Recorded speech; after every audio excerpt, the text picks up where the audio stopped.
officially. I'm very happy. It's time for healing and move on na tayo. Set aside all the differences and work again for the sake of the Filipino people. Do you think ba set aside yung differences considering na wala pa yung mga minority senator today? Well, I don't know why they're not here. I cannot speak for themselves.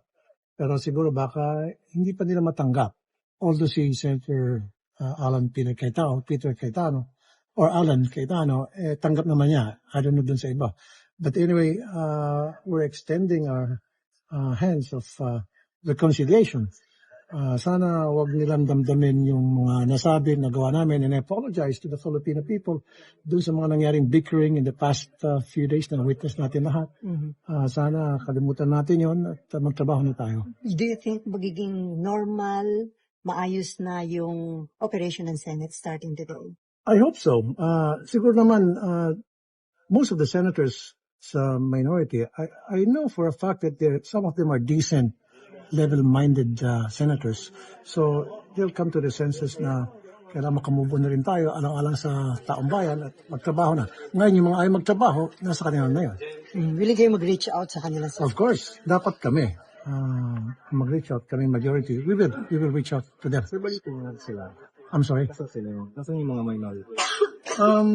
That I don't know. Maybe they're trying to lick their wounds. I don't know. I mean,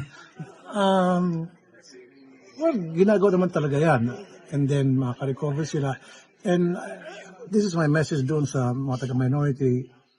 Mga boss, kalimutan natin yung mga nangyari, mga nasabi, mga nagawa. Tapos na yun, sport lang. Magtrabaho na tayo. Sir, papayag ba kayo na nasa inyong leadership pero kanila daw ang Blue Ribbon Committee?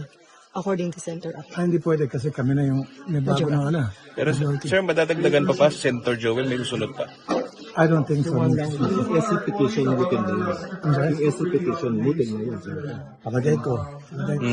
Why, sir? Pwede na, magpapagal ko na tayo.